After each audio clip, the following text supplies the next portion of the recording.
Nahmaduhu wa nusalli wa nusallimu ala rasulihil karim, amma ba'du. Saudara-saudara sekalian yang dimuliakan Allah Subhanahu wa taala. Di pagi ini, di tempat yang sangat indah ini, kita ingin belajar bagaimana mengingatkan tentang amal-amal yang harus kita kerjakan, yang sebaiknya kita buat untuk menguatkan iman dan amal kita.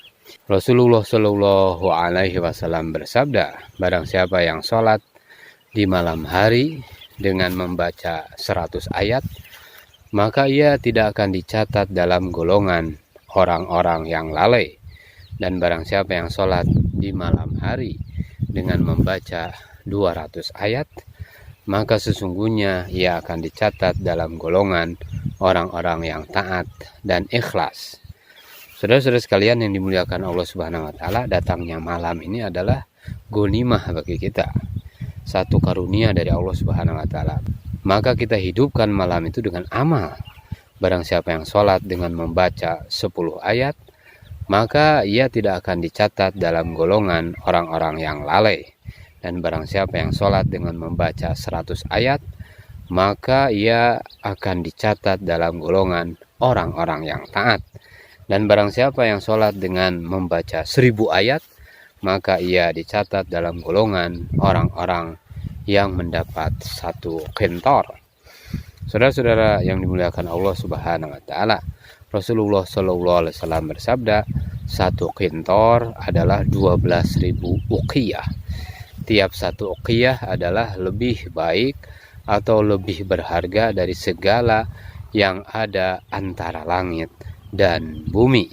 Saudara-saudara sekalian, begitu besar nilainya ini kalau seseorang ini taat melakukan amalan di malam hari dengan penuh kekhusyuan kepada Allah Subhanahu wa taala. Allah Subhanahu wa taala merahmati lelaki yang bangun di malam hari dan mengerjakan sholat tahajud.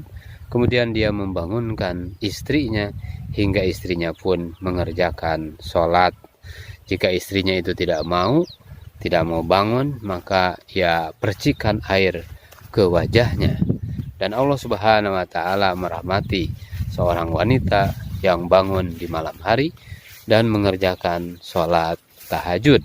Lalu ia membangunkan suaminya, sehingga suaminya pun mengerjakan sholat tahajud. Jika suaminya tidak mau bangun, maka ia percikan air ke wajahnya.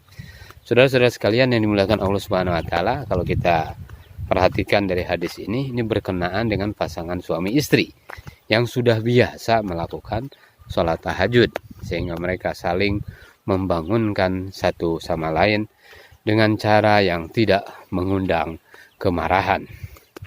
Saudara-saudara sekalian yang dimuliakan Allah Subhanahu wa taala, Rasulullah Shallallahu Alaihi Wasallam bersabda, apabila seorang laki-laki membangunkan istrinya pada malam hari dan keduanya masing-masing mengerjakan sholat tahajud sedikitnya 2 rakaat, atau keduanya melakukan sholat tahajud 2 rakaat dengan berjamaah, maka mereka dicatat dalam golongan laki-laki dan wanita-wanita yang banyak berzikir kepada Allah Subhanahu wa taala. Saudara-saudara sekalian yang dimuliakan Allah Subhanahu wa taala, atau rahimahullah menceritakan, aku pernah berkata pada Aisyah radhiyallahu anha, beritahukan kepadaku tentang sesuatu yang paling menakjubkan, yang amat luar biasa, yang pernah engkau lihat dari diri Rasulullah SAW. Maka Aisyah radhiyallahu anha menjawab, adakah sesuatu pada diri beliau yang tidak luar biasa? Pada suatu malam, kata Aisyah, ia datang kepadaku dan berbaring denganku dalam satu selimut beberapa saat. Kemudian beliau bersabda, biarkan aku menyembah Robku, biarkan aku beribadah kepada Robku. Maka beliau Shallallahu Alaihi Wasallam pun bangun, mengambil wudhu, lalu mengerjakan sholat. Dalam sholatnya beliau menangis sehingga air matanya membasahi dadanya. Kemudian beliau ruku sambil menangis, lalu sujud sambil menangis juga. Kemudian beliau mengangkat kepalanya dari sujud, sedang beliau juga dalam keadaan menangis. Demikianlah seterusnya, sehingga datang Bilal radhiyallahu anhu memanggilnya untuk sholat subuh. Saya pun bertanya, wahai Rasulullah SAW, apa yang menyebabkan engkau menangis? Padahal Allah Subhanahu wa taala telah mengampuni semua dosa-dosamu, baik yang lalu maupun yang kemudian. Rasulullah SAW menjawab, tidakkah sepantasnya aku bersyukur, aku menjadi hamba Allah Subhanahu wa taala yang selalu bersyukur, dan bagaimana aku tidak berbuat demikian sedangkan Allah Subhanahu wa taala telah menurunkan wahyu padaku malam ini. Apa wahyunya itu? Inna fi khalqis samawati wal ard wa ikhtilafil laili wan nahar la ayatil liulil albab.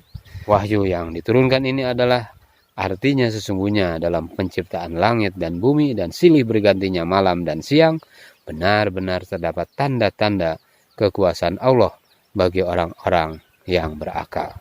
Semoga Allah Subhanahu wa taala memberikan kita karunia yang besar sehingga kita dijadikan hamba-hamba Allah yang senantiasa bersyukur kepada Allah Subhanahu wa taala. Subhanallah bihamdihi, subhanakallahumma wa bihamdika, asyhadu an la ilaha illa anta, astaghfiruka wa atubu ilaik.